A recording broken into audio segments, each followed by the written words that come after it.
Hi guys! Good morning! Mai is here and welcome back to my channel. So for today's video, yung gagawin natin is magbo-boil tayo ng soup. It's a kind of Chinese hairy melon soup. So, binoboil ko na siya.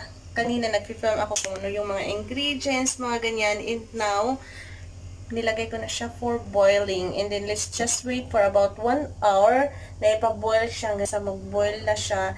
And then, after 1 hour, ito-transfer natin siya dito sa pressure cooker.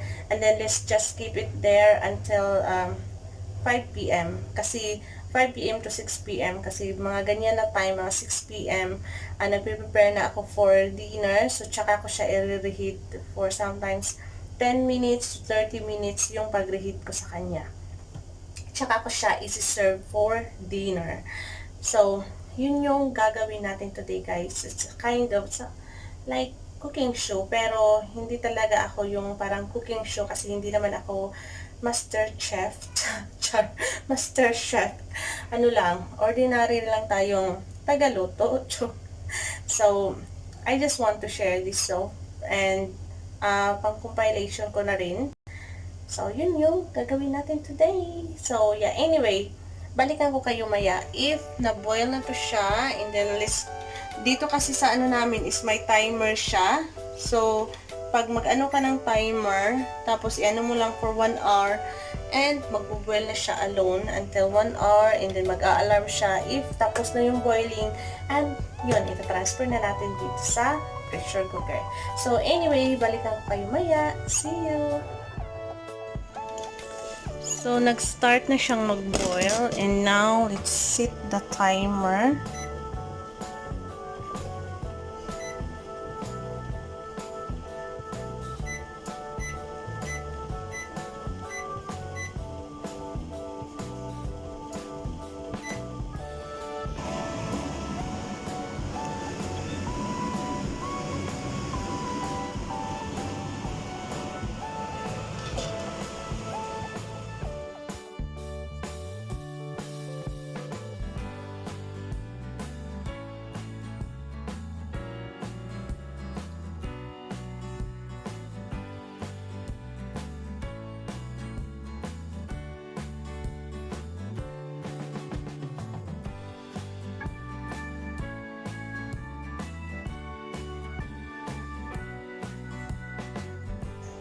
So, hi guys! Nag-boil na siya and it's already 1 hour since nung pag-boil niya. So, ngayon, ita-transfer na natin siya sa pressure cooker.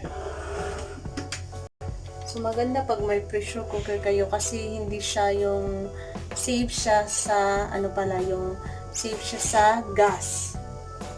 If nagluluto ka sa gasol, pero if nagluluto ka sa kahoy, safe din siya. Maganda pag may pressure cooker. But yeah, anyway, balikan ko kayo ulit mamaya. Maybe mamaya ng mga 6 o'clock kung i-reheat ko na tong soup. And then, pagka-dinner ko na, ipapakita sa inyo yung finished product natin. So, for now, bye and see you!